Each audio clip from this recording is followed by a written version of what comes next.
Hello दोस्तों, तो कैसे हैं आप। इस वीडियो में हम बात करने वाले हैं आरआर वर्सेस आरसीबी के मैच की। ये जो मैच है क्वालिफायर 2 है। जो जीतेगी वो जाएगी गुजरात से फाइनल खेलने और जो हारेगी वो टूर्नामेंट से बाहर हो जाएगी। आप किसको सपोर्ट कर रहे हो। रॉयल बैटल है, इंपॉर्टेंट मैच है और बहुत ही मजा करने वाले हैं इस वीडियो में। एक्सचेंज 22 को अगर आपने पहले तो डाउनलोड नहीं किया, वीडियो की डिस्क्रिप्शन में लिंक है, डाउनलोड कर लो, क्योंकि उसके बारे में भी हम यहाँ पे राय लेंगे पार्थिव पटेल और साथ में बहुत ही आपके चाहिए जतिन सप्रू जी से भी। तो बहुत मजा आएगा वीडियो में। उनको बुलाने से पहले आपको बताऊंगा कि यूट्यूब पे अगर आपने भी हमें सब्सक्राइब नहीं किया तो किस बात का वेट है।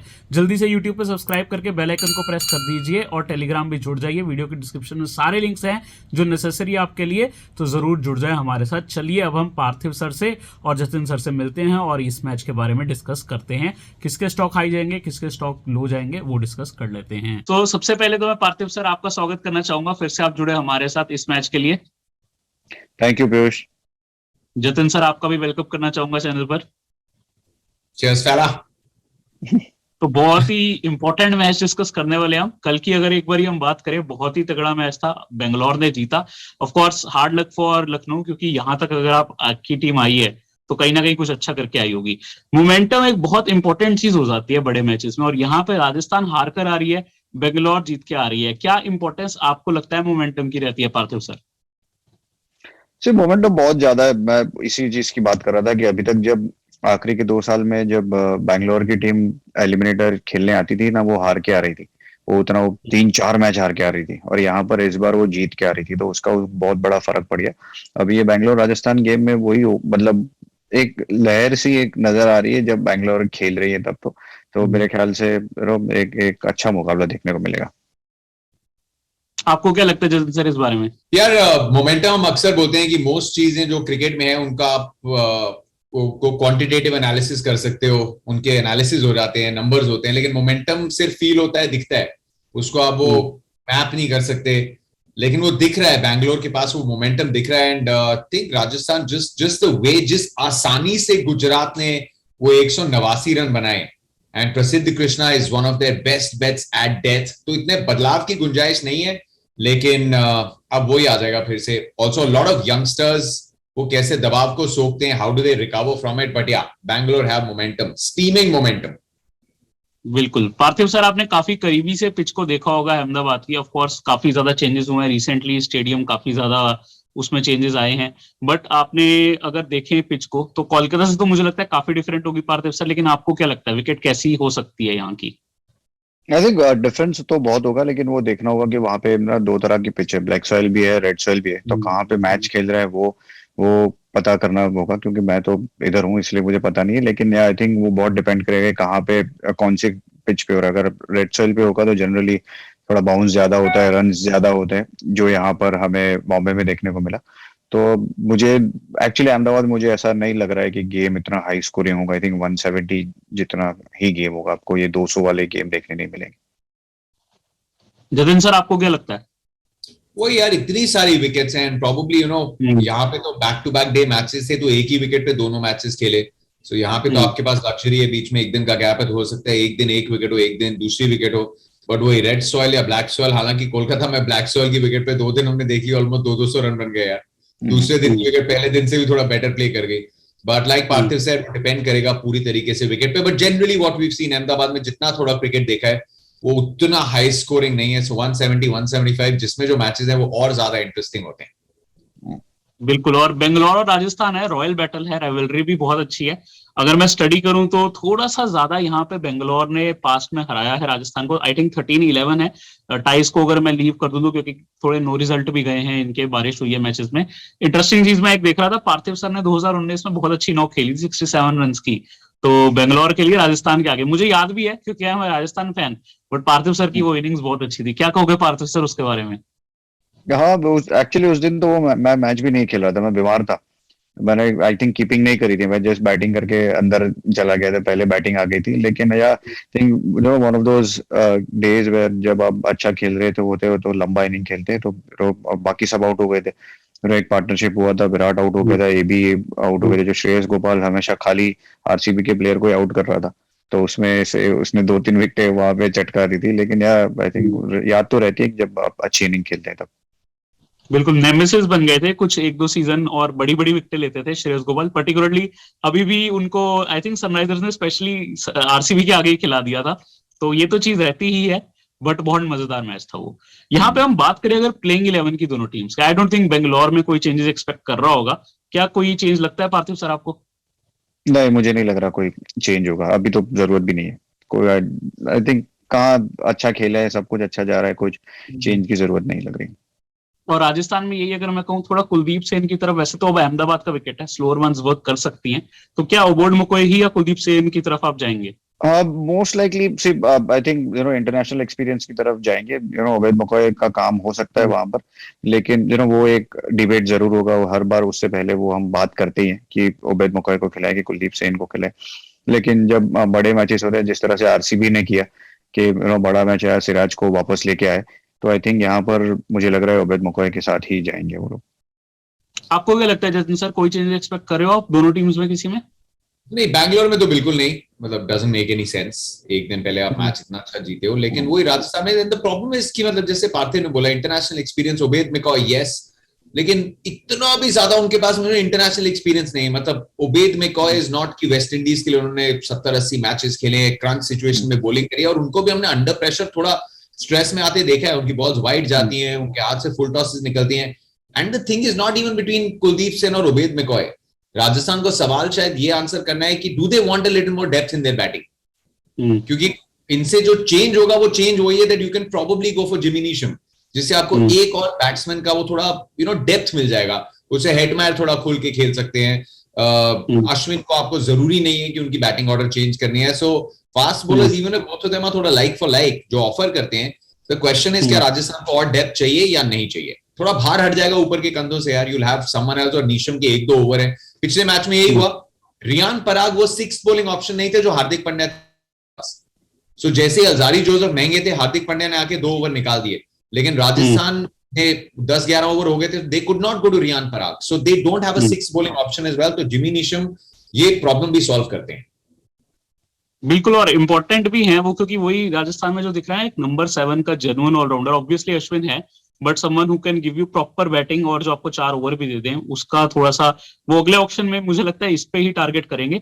इस ऑप्शन में भी कोशिश कर रहे थे, बट लास्ट में वो 3-4 इकट्ठे ऑप्शन आए, कोई 100% नहीं बैठ पाया। बट यही उनकी स्ट्रेटेजी रही है, 5 बॉलर्स के साथ उतरना और सबसे काम करना। बट ओबर्ड मुकोई की कंफ्यूजन रहती है, आज कौन से ओबर्ड मुकोई उतरेंगे? क्या उनकी सटीक जाएगी लाइन लेंथ? नहीं जाती तो वो नो बॉल वाइड बहुत ज्यादा करते हैं और वही मैच जाता है। तो यहाँ पे कुछ बाय सेल पिक्स की बात कर लेते हैं, काफी इंटरेस्टिंग यहाँ पे हमारे पास बाय पिक्स हैं। कल आप दोनों ने कहा कार्तिक को बाय करेंगे, कार्तिक ने लगभग डबल प्रॉफिट दे दिया, तो उन्हीं से स्टार्ट करते हैं। अगेन आई एम श्योर आपका आंसर क्या होगा, बट स्टिल ऑडियंस के लिए 30 पे बाय का यहाँ पे ऑप्शन है और सेल का 26 पे। पार्थिव सर आपसे शुरू करते हैं। बिल्कुल, दिनेश कार्तिक जिस तरह से फॉर्म में है तो वो तो बनता ही बनता है, तो उसमें तो कोई डाउट ही नहीं है। जिस तरह 100% बाय, और हो सकता है 2 शेयर ले लो उनके। बिल्कुल, आप क्या कहोगे जतिन सर? 30 यार, 30 तो लेना ही पड़ेगा। तो आगे 5 बॉल में उन्होंने 12-15 भी बना दिए, एक कैच सिली काम हो गया। सो डर ये होता है ना कि आपने 30 पे थोड़ा स्मार्ट बनने की कोशिश की, नहीं यार छोड़ो यार, बैटिंग तो आनी नहीं, तो फिर बाद में यूज जस्ट, मतलब ऐसा भी नहीं है कि प्रॉफिट कोई बहुत ज्यादा हो जाएगा, मैक्स डबल ही है, but just you need to have DK in your team. बिल्कुल, मैं थोड़ा सा क्या करता हूँ, मैं अपनी ऑडियंस को भी ये सजेस्ट करता हूँ कि अगर बेंगलोर की पहले बल्लेबाजी है फिर तो आप डीके को बैक कर लो, क्योंकि आपको पता है 17th ओवर 16th ओवर जब भी विकेट जाएगी वो डीके को सीधा ऊपर भेज देंगे। लेकिन यही चेजिंग में you are not so sure. जैसे एक पिछला मैच वो जीते थे क्वालिफायर से जस्ट पहले, एलिमिनेटर से इनफैक्ट जस्ट पहले 2 रन ही कर पाए थे दिनेश कार्तिक, क्योंकि जीती गई थी विराट कोहली की इनिंग्स की वजह से बेंगलोर। सो पहले बल्लेबाजी में मैं पर्टिकुलरली ज्यादा प्रेफर करता हूँ और ऑडियंस को भी यही सजेस्ट करता हूँ। यहाँ पे नेक्स्ट जो ऑप्शन है वो एक मुझे अच्छे ऑप्शन लग रहे हैं इस मैच के लिए, बाय के लिए हेटमेयर, क्योंकि उनका रेट थोड़ा कम हो गया लास्ट परफॉर्मेंसेस के बाद। 28 पे बाय और 24 पे सेल। क्या लगता है जतिन सर आपको? शिमरन हेटमायर, वही रेट गिरते गिरते, और रेट वो पहले के मैचेस में उन्होंने 200-250 रन बनाए थे पहले 7 मैचेस में, उसके बाद विकेट थोड़ी स्लो हुई तो वो गिर गए। बट आई यार हेटमायर वही ऊपर थोड़े लॉ ऑफ एवरेजेस, मैं इसी उम्मीद में रहता हूँ कि हेटमायर को जिस दिन थोड़ी लंबी बैटिंग मिली ना, वो प्रोबेबली अपने पोटेंशियल पे डिलीवर कर पाएंगे। In fact he was there when PP was in Bangalore, and वो प्रेशर को थोड़ा ज्यादा सोक कर रहे हैं, बट लास्ट 5 ओवर स्पेशलिस्ट बनाया हुआ है। But I will still go and I will go with a buy call on Hetmeyer. और ऊपर से पार्थिव कैचिंग। सर आप नहीं बिल्कुल, मैं catching भी भी उनकी रहती है। मैं भी उसी तरह से जाऊंगा, क्योंकि स्पेशली राजस्थान की जिस तरह की बैटिंग लाइनअप है ना, उसमें आपको ज्यादा चांस है कि हेटमायर को 7-8 ओवर बैटिंग करने का मौका मिल सकता है। तो आई थिंक इसलिए, और जिस तरह की प्राइस है, तो बिल्कुल आई विल बाय हेटमायर। बिल्कुल, और वही मैं एक रीजन सेम जो आपने कहा, बल्लेबाजी आनी चाहिए। पराग का भी रेट है 21 ओनली। देखो उनका अगर कैचेस ही देख लें, 2 कैच पर मैच आ रहे हैं, 16 पॉइंट तो वहीं दे जाते हैं। मेरे लिए one of the luckiest picks रहे हैं। रन उतने नहीं है, बट वो लगभग 20 में 18 में बाय करके मुझे बहुत प्रॉफिट दिया। आपको क्या लगता है? 21 में बाय का ऑप्शन है, 18 में सेल का। पार्थिव सर इग्नोर भी कर सकते हो आप। मैं जाने दूंगा। I think I give it to miss, क्योंकि आई एम नॉट श्योर कि किस तरह से फॉर्म में है। खाली फील्डिंग के दम पे आप वो नहीं कर सकते, क्योंकि बैटिंग इतना फॉर्म में है नहीं, बॉलिंग करते नहीं। तो भले ही बहुत सस्ता शेयर है, लेकिन फिर भी आई इग्नोर, आई से सेल। बिल्कुल, जतिन सर आप क्या करोगे? अरे एक तो हमारा अलग होना चाहिए ना कुछ। सो मैं अब इन्हीं exactly for the opposite reasons, 50 जो एक आई थी टूर्नामेंट में, वो इसी टीम के अगेंस्ट आई थी, बिल्कुल आरसीबी के अगेंस्ट आई थी। ये थोड़ा पैनिक मैच है, ऊपर से विकेट्स गिरती हैं एक तो बैटिंग, और अगर ये 6 बॉलिंग ऑप्शन नहीं खिला रहे तो फिर अंदर कहीं 1-2 ओवर निकलवाने की कोशिश रहेगी संजू की, तो हो सकता है बॉलिंग भी कर जाए। और कैचेस तो ये इनके हाथ बहुत बड़े हैं, बैंक की तरह सेफ है एफडी हाथों में इनके। So and it's just a very very cheap price point है।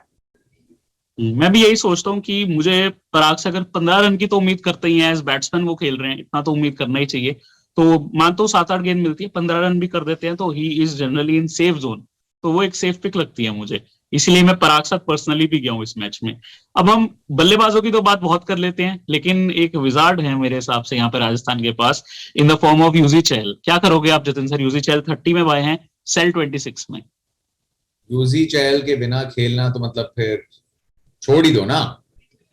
मतलब पिछले मैच में भी Eden you sort of new की उतनी हेल्प नहीं मिलेगी, और डेविड मिलर ने चांस लिया, but there will be days like that. यहाँ पे अहमदाबाद, और खास करके अगर रेड सॉइल की विकेट आ गई आती, what are the square boundaries?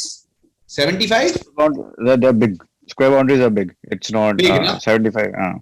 75 plus and all of that. Yuzi Chahal. Yuzi will decide the fate of the game. बिल्कुल, मुझे भी लगता है, क्योंकि लास्ट मैच में भी वो बेंगलोर के सामने इंपॉर्टेंट थे अपनी फॉर्मर फ्रेंचाइजी के आगे। पार्थिव सर आपको क्या लगता है, ऐसे भी रोल रहता है फॉर्मर फ्रेंचाइजी के आगे, ज्यादा अच्छा परफॉर्मेंस देना चाहते हो? नहीं, ऐसा कोई सोच नहीं होती, पर या जैसे जतिन ने कहा कि ग्राउंड बड़ा है वहां पर, और जिस तरह से बॉलिंग कर रहे हैं, तो मेरा ख्याल है 30 का share Yuzi Chahal definitely, I think one of the main bowler है। और वो जिस टाइम पे बॉलिंग करते हैं, नीचे आते हैं बॉलिंग करने, जहाँ पे चांसेस ज्यादा है विकेट लेने का, तो इसलिए 100% बाय। बिल्कुल, मैं उनको हैरान था देखकर, वो 18th से 17th ओवर तो रेगुलरली डाल रहे हैं, लेकिन उसमें भी 1-2 फ्लाइटेड गेंद डाल देते हैं, कभी थोड़ा वाइड करके डाल देते हैं, और बहुत बल्लेबाज फंस भी रहे हैं, लॉन्ग ऑन पे कैचेस दे रहे हैं, वहीं जहां पराग कैचेस कर रहे होते हैं। तो मजेदार है, बहुत हार्ड चाहिए होता है एक स्पिनर को बॉलिंग के लिए, तो काफी मजा। आपने तो शायद विकेट कीपिंग भी उनके लिए काफी करी होगी पार्थिव सर, कई बार स्टंपिंग कैचेस किए होंगे चहल की गेंद पे। और जैसे आपने बात करी ना, उसी तरह से कि वो डरते नहीं है, आउट करने की कोशिश करते हैं, इरिस्पेक्टिव ऑफ कौन से भी टाइम पे आप गेंदबाजी कर रहे हो। 17-18 ओवर में भी आउट करने की कोशिश करते हैं, उनका माइंडसेट वही रहता है, तो इसलिए भी उनको बहुत सारी विकेट मिलती है। बिल्कुल। अब हम अगर आरसीबी की बात करते हैं, तो विराट का तो शेयर ऑडियंस को आंसर जानना ही होता है। और आपका पार्थिव सर कल कॉल अच्छा कहता है सेल करना, थोड़ा सा प्रॉफिट हुआ था वहां पे। 44 में बाय का अवेलेबल है, 40 में सेल का। पार्थिव सर क्या करोगे आज? I will not buy definitely. I think इस फॉर्म में, इस तरह से जिस तरह से विराट खेल रहा है, I will definitely not buy, because too much of uncertainty,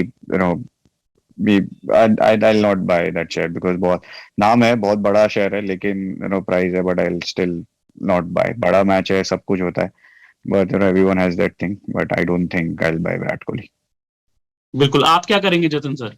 यार मल्टी बैगर की तरफ सोच रहा हूं मैं, क्योंकि सामने ऊपर ट्रेंट बोल्ट, प्रसिद्ध कृष्णा, न्यू बॉल स्पेल्स, तो मैं मल्टी बैगर की तरफ थोड़ा मेरा रुझान है आज का।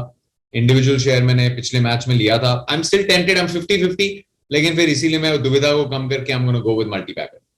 बिल्कुल, मल्टी बैगर सेफ चॉइस बन जाता है, बिकॉज वी नो जब विराट चलेंगे तो वो जैसे 70 का नॉक आया था, डायरेक्टली मल्टी बैगर बनने के काफी चांसेस रहते हैं, तो इट्स अ सेफ चॉइस। एक मैंने शेयर काफी सेल करके फायदा कमाया, वो भी बड़ा नाम, इनफैक्ट आरसीबी के कैप्टन फाफ डु प्लेसी। 39 में बाय का ऑप्शन है और 35 में सेल का ऑप्शन है। आप क्या कहोगे जतिन सर? टेम्पटिंग है यार, बहुत टेम्पटिंग है। बट यू नो पिछले मैच में golden duck, he is a man for playoffs यार। प्लेऑफ लास्ट फाइनल बड़ी नॉक्स खेली हैं, सो यू नो मतलब इट्स फन कि हम वो सेल कॉल के साथ, क्योंकि हम वो प्राइस और प्रॉफिट पॉइंट ऑफ व्यू देख रहे हैं, लेकिन बड़े players, first time captain RCB, I am not saying that he will come out कि I have a point to prove, but he will want to contribute, तो वो करके सेल में उतना प्रॉफिट होता नहीं दिख रहा मेरे को। बिल्कुल। आप क्या कहोगे पार्थिव सर, बाय करना चाहोगे सेल या अवॉइड करोगे? नहीं, मैं अवॉइड करूंगा फाफ को भी, क्योंकि मेरा थिंकिंग है मेरा मैक्सवेल और वो सब उस साइड पे मैं उसमें जाऊंगा, लेकिन मुझे थोड़ा सा there is too much of uncertainty which I don't want to get into it, I want bit of surety, इसलिए मैं अवॉइड करूंगा फाफ को। You have to understand, Parthiv जैसे इन्वेस्टर है ना, पार्थिव क्या करते हैं, वो blue chip stocks, blue chip stocks इतने महंगे होते हैं और उसमें मतलब सेफ स्टॉक्स हैं लॉन्ग रन में, लेकिन Parthiv goes for the mid cap and small cap industries, तुरंत प्रॉफिट चाहिए। एक्चुअली मेरा पार्थिव सर का काफी स्ट्रेटेजी मैच होता है, मेरा भी यही है, बट कई बार मैं बड़े प्लेयर्स पे सेल कॉल ले लेता हूँ जब मुझे लगे कि सामने बहुत अच्छे बॉलर्स हैं। फॉर एग्जांपल आपने ट्रेंट बोल्ट का नाम लिया, लास्ट टाइम भी विराट कोहली का आई थिंक कैच बहुत क्लोज गया था ट्रेंट की बॉल पे, और अगले ओवर में प्रसिद्ध ने उनको आउट कर दिया था। तो रिस्क लिया जा सकता है प्राइस पॉइंट ऑफ व्यू से, बट ये अब ऑडियंस के भी ऊपर है, बिकॉज ऑडियंस को भी खुद पे भरोसा रख के कॉल लेना होगा। और प्रीमियम मल्टीबैगर की बात कर लेते हैं, वहां पे 5 ऑप्शन है पार्थिव सर हमारे पास। कल भी जो ऑप्शंस थे, फाफ और Kohli openers from Bangalore, then जो 2 मेन प्लेयर रहेंगे राजस्थान के, बटलर, सैमसन, और बेंगलोर से मैक्सवेल भी। 5 ऑप्शंस है, आप किसको बैक करोगे पार्थिव सर? 5 में से एक ही चूज करना है ना? 5 में से एक चूज करना है। मुझे पता नहीं, बहुत फीलिंग है संजू सैमसन के लिए। आई थिंक लास्ट गेम में भी अच्छा खेल रहा था, इस बार भी जिस तरह से खेल रहा है, सेम थिंकिंग कैप्टन, और थोड़ा रिस्पॉन्सिबिलिटी दिख रही है उसमें, मैच्योरिटी भी दिख रही है, तो प्लस विकेट कीपिंग का ऑप्शन भी आपको मिल जाता है, तो मैं संजू सैमसन की तरफ जा रहा हूँ। बिल्कुल। आप क्या कहेंगे यहाँ पे जतिन सर? ये बहुत ट्रिकी है यार, क्योंकि ओनली रीजन कि वो फाफ और विराट को प्रीमियम मल्टीबैगर में अवॉइड सिर्फ इसीलिए कर रहा हूं कि सामने ना अश्विन भी है, युजवेंद्र चहल भी है, उनके 8 हो रहे हैं, वो दोनों थोड़े करतब दिखाएंगे। अश्विन अपनी पूरी थ्योरीज लगाएंगे, यूजी चहल लटकाएंगे बॉल को। सो आई वाज टेम्प्टेड, लेकिन मैं मल्टीबैगर में लूंगा ये शेयर, इन दोनों में से एक का, विराट का शेयर मल्टीबैगर में, पर प्रीमियम मल्टीबैगर में I am actually with Parthiv को। अंदर से फीलिंग आ रही है, you know Sanju Samson is just there, और पिछले मैच में जो 48 बनाए थे, दैट वाज जस्ट ब्यूटीफुल। तो वो एक दिन सैलाब आएगा मदन चोपड़ा, और वो हो सकता है सैलाब आ जाए आज।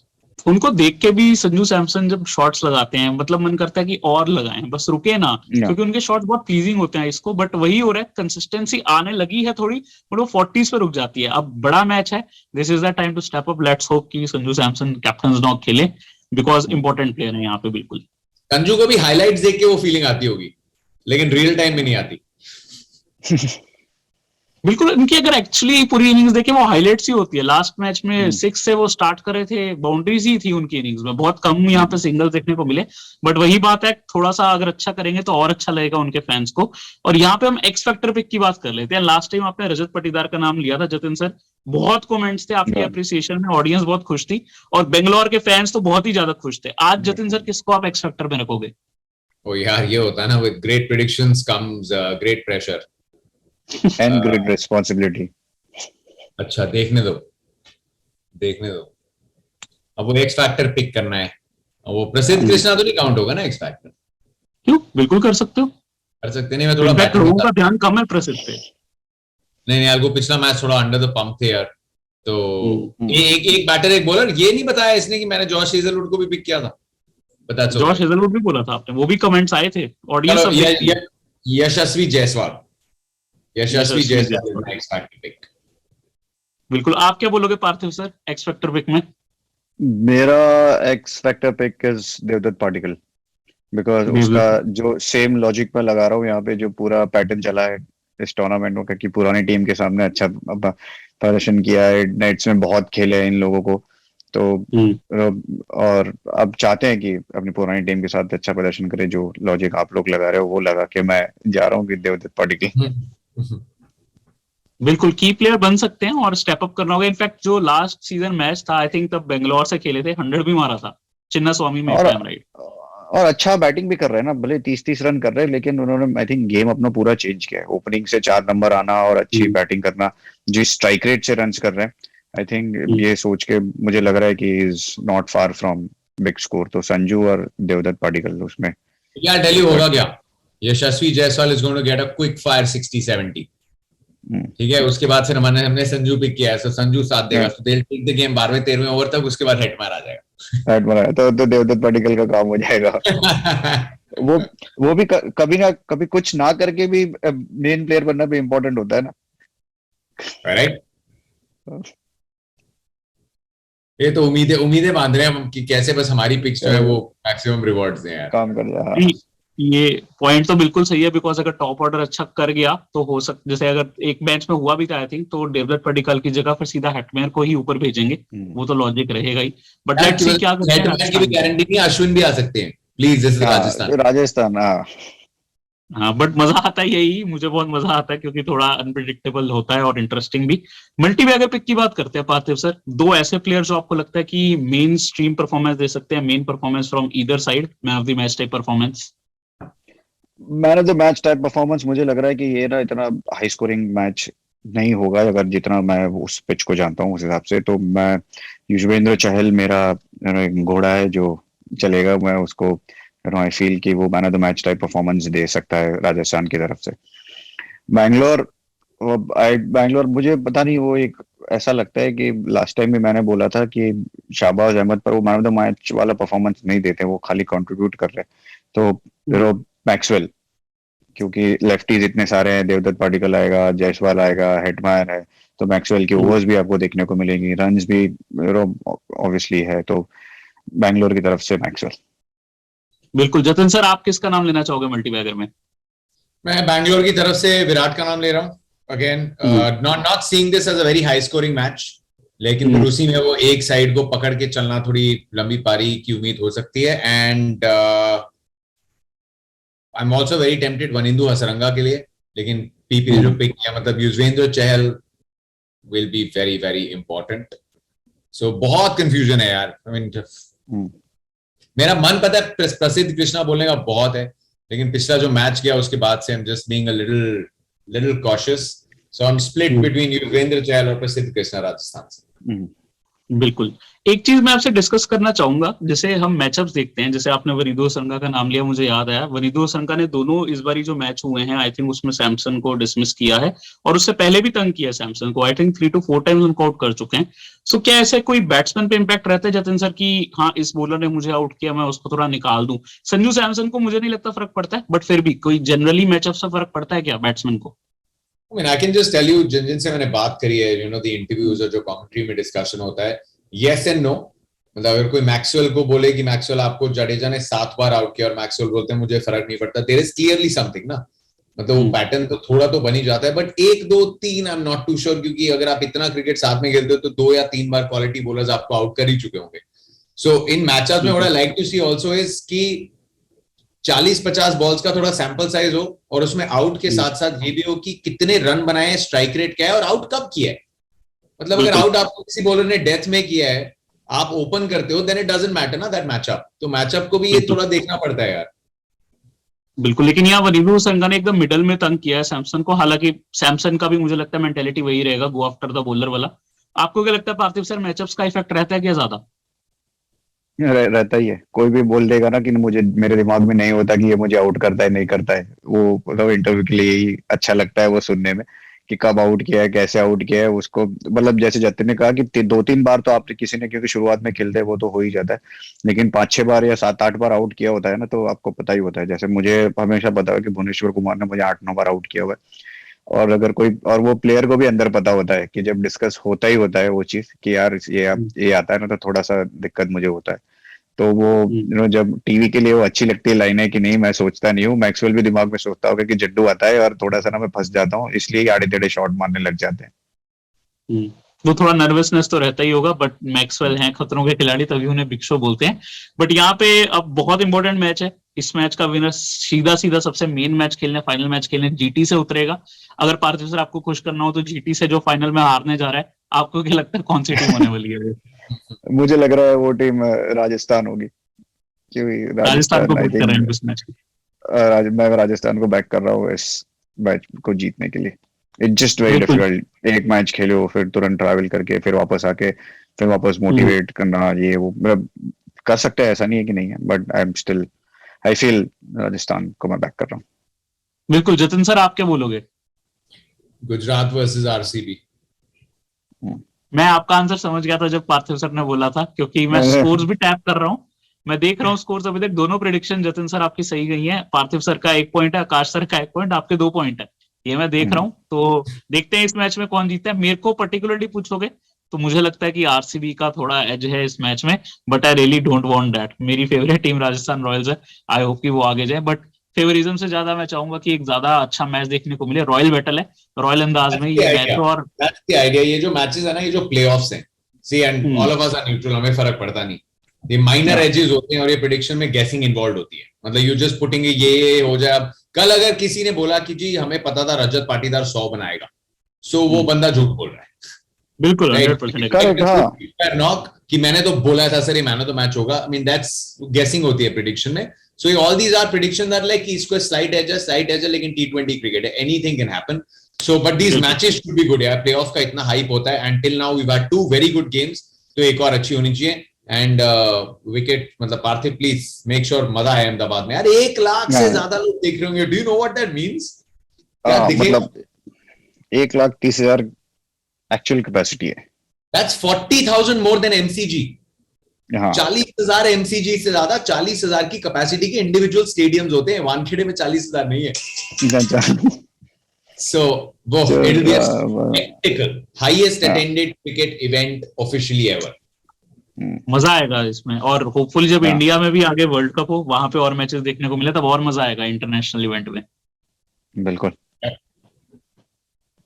अगर आप अब वो ground, I don't know you been to that ground और नॉट चालू मैच में, लेकिन जब आप जाते हैं ग्राउंड पे, यू फील लाइक कि आप कुछ स्पेशल जगह पे हो, स्पेशली जब आप बीच पे जाते हो, वहां खड़े रह के जब स्टेडियम देखते हो ना, so it is a site, it is like किसी के मतलब, एक मेलबर्न में भी मैं खेला हूँ, तो वो भी वो एक बड़ा स्टेडियम लगता है, लेकिन यहाँ जाओगे ना तो ये एक बहुत फैला हुआ एक, you get that huge palace और ह्यूज वाला जो फीलिंग कहते हैं ना, वो वाला फीलिंग आपको देता है वो। फातेह, आप तो मुझे लगता है अभी जाएंगे और वहां पे गुजरात में आपको काफी जाना आना लगा रहेगा अभी। कभी हमें भी लेके हाँ जाइएगा। लेकिन बहुत अच्छा लगा आपके साथ ये वीडियो करके, मुझे तो बहुत मजा आ रहा है। मेरे उम्मीद कर रहा हूँ आपको भी आ रहा है। ऑडियंस बहुत बिल्कुल। प्यार दे रही है आपको। आपके साथ थैंक यू, अगले वीडियो में कोशिश करूंगा कुछ कमेंट शेयर करूं, आपको भी अच्छा लगेगा और ठीक, मुझे भी बहुत अच्छा लगेगा। Thank you Piyush. Thank you Parthiv and Jatin sir, see you again. बहुत मजा आ रहा है। Thank thank you so you. Much.